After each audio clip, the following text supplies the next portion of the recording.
After watching the Snyder Cut of the Justice League, I realized that this film has a lot of implications not only for our superheroes, but also for our superhero movies, and I believe it's an important discussion that we should have. I promise I will not address specific plot points, but some mild spoilers about situations and the differences between the Whedon Cut and the Snyder Cut will be discussed. So buckle up. Justice League Snyder Cut, it's coming up. So off the bat, let's talk about the changes and how those changes affect each one of the characters. Batman, to begin with, is a much more serious and brooding character with a lot of weight given to Bruce Wayne, and I feel that Ben Affleck really develops in this role as my favorite Bruce Wayne and my second favorite Batman in all of the iterations of this amazing character. He has a lot of explaining to do in terms of trying to get all of the other possible members of the Justice League on board, and I feel that his character was utilized wisely in terms of technology, in terms of detective work, in terms of making this a cohesive theme, and the way he brings the characters on board is very clever, and I think it works much better in the Snyder Cut than it does in the Whedon Cut as well. He is not as funny and humorous as he was in the Whedon Cut, and I believe that that is an asset because Batman is a dark character and sometimes humor just doesn't fit the particular style of the film, and this film is dark and Batman really does amazingly here. At the same time, I feel that he is a bit more lost, especially because amazing things are happening around him and the only thing he can do is put himself in a role of leadership and also showcase technology and a particular strategic approach to things. But I wish that they really made this Batman a more of a thinking Batman, because the plans that he places in the game of making the Justice League bound together and fight against a common enemy still lacks some logic, and you will see what I mean once you check out the movie. Wonder Woman is amazing in the Snyder Cut. She has way more screen time, way more combat, she's more agile, she's more charismatic. She actually has an opportunity to provide some very well-deserved exposition because she's the oldest character in the Justice League in terms of wisdom, in terms of world building. She takes center stage here in terms of providing us an understanding of where the villains come from, what is their objective, and how they plan to get there. And of course, Gal Gadot is fantastic in the role, and I feel that there's a scene in particular that makes her shine when she connects with the girl after a particular bank heist.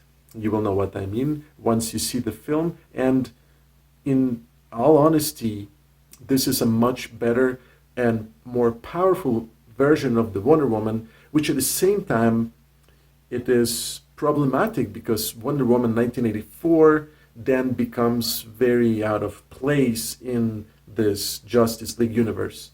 Altogether, she has more screen time and more relevance to the entire plot, and wow, is she ever a badass. I don't feel that she was as much of a badass in the Whedon Cut as much as she is in the Snyder Cut, and her character definitely benefited from a longer screen time. Cyborg got the best improvement from the Whedon Cut to the Snyder Cut, not only because there is way more screen time to build a backstory, to provide emotional moments, to give his father slightly more screen time and purpose in the film, but also to showcase the amazing acting and the acting choices that were made, because in the Whedon Cut, Cyborg was very stoic, almost unemotionless, and I feel that there's a justification for why he was that way, and also shows a completely different, very emotional, very driven side of Cyborg.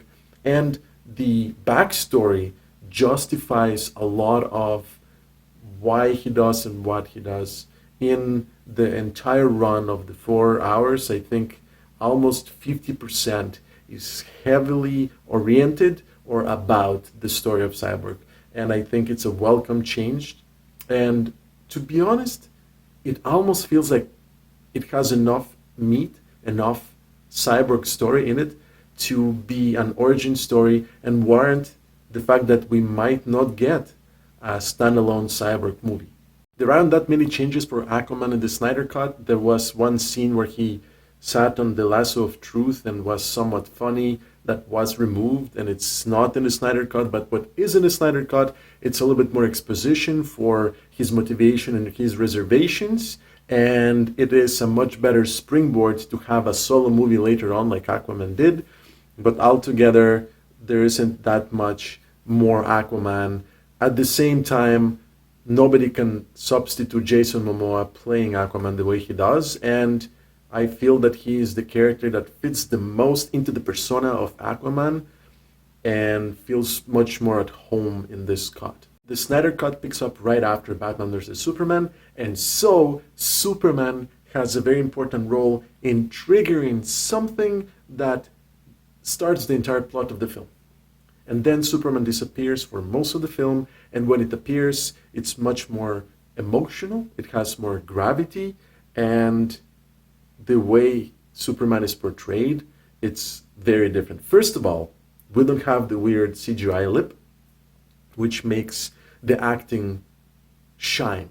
It makes Henry Cavill actually look like a real possible existing being instead of the clay-faced, somewhat animated version that we got in the Whedon cut, and that is a great improvement. But at the same time, I feel Superman plays enough of a role, but it's only still a cameo in the Justice League because for 90% of the film, he's not even there.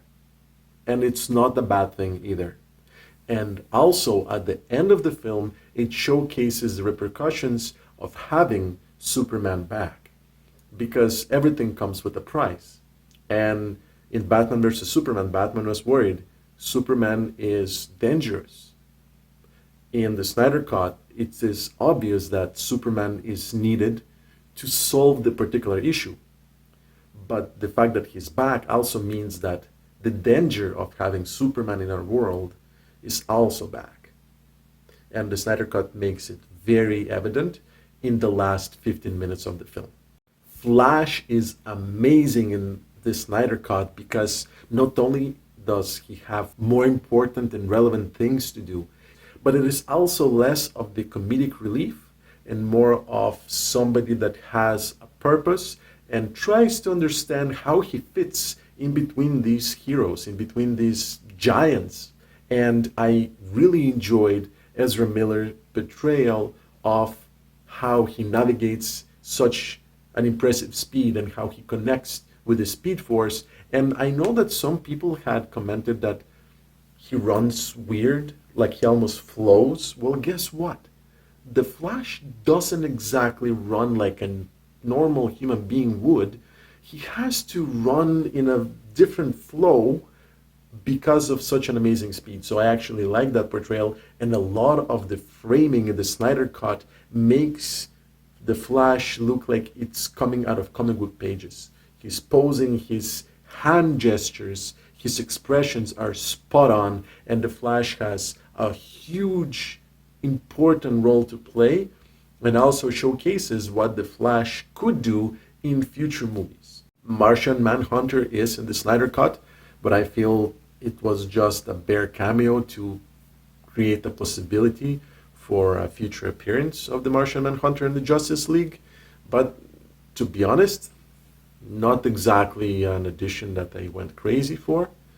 And we also have, like in the Whedon cut, a tiny bit of Lex Luthor, a tiny bit of Deathstroke, and in the last 15 minutes of the Snyder Cut, there's a tiny bit more of Deathstroke, but they're more teases and cameos than anything else and don't really create that much difference between two cuts.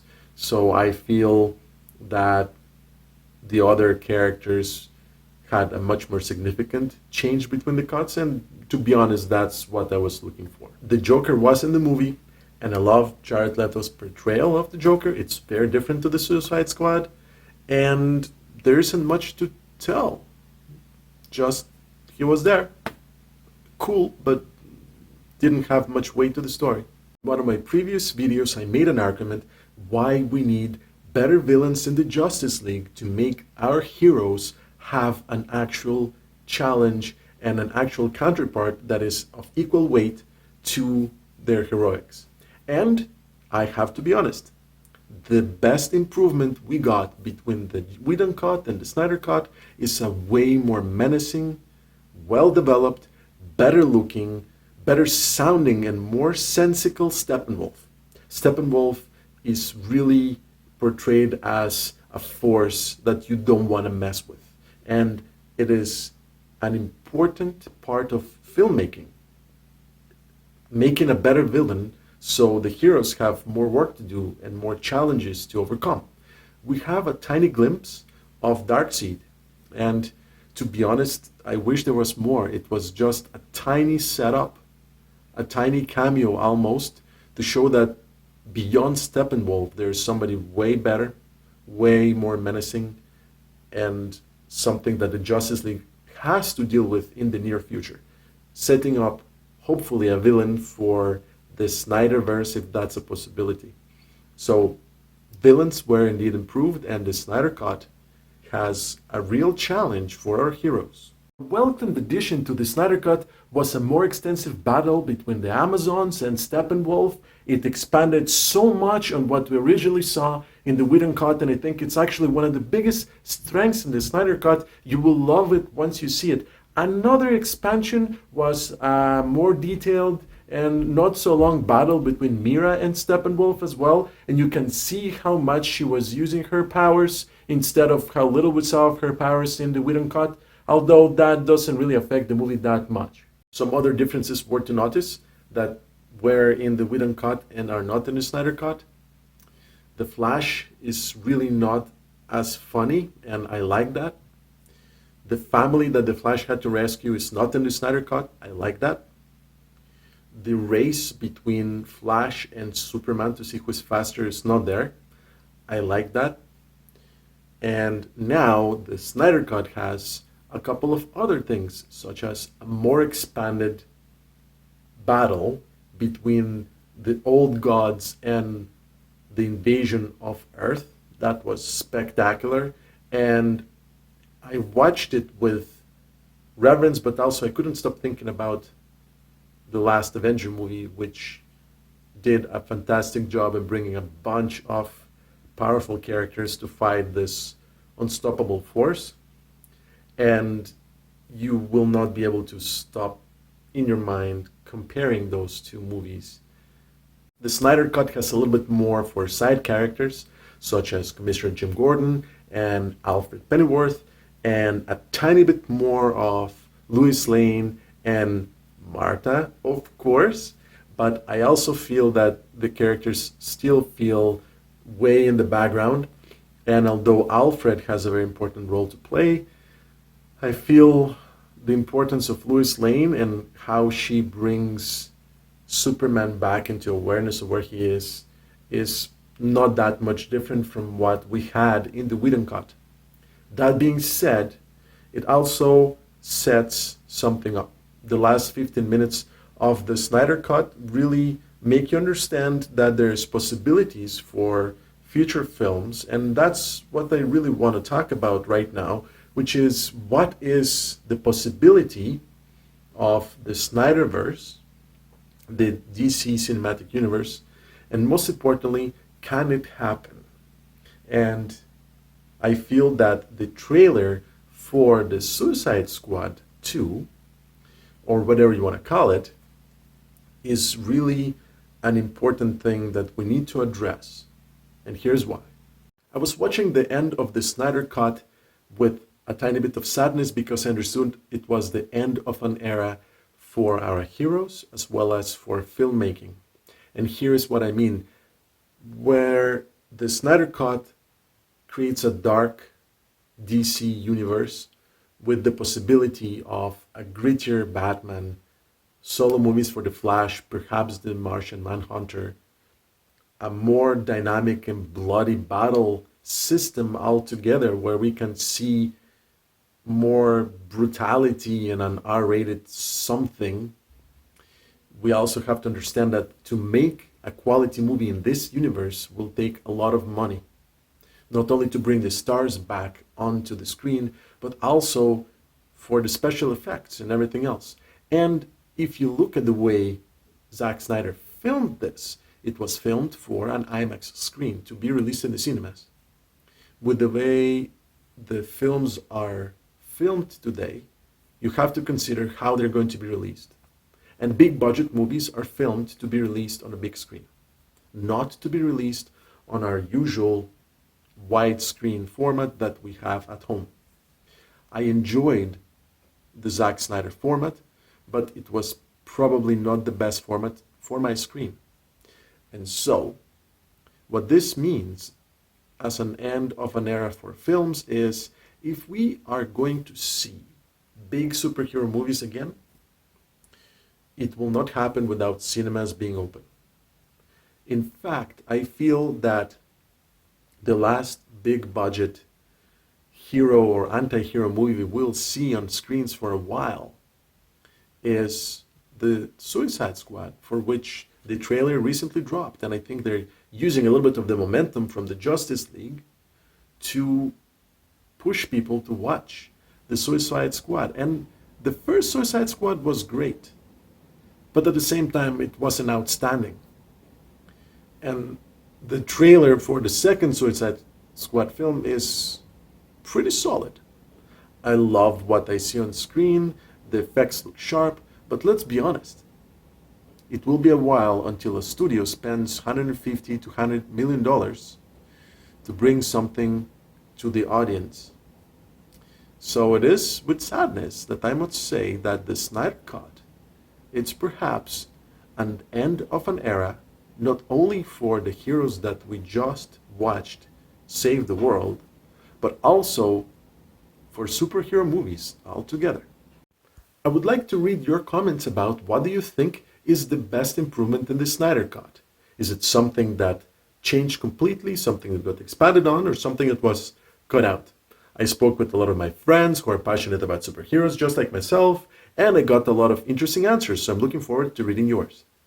I'm Jin from Get Me More, and you know where to find me. Thanks for watching.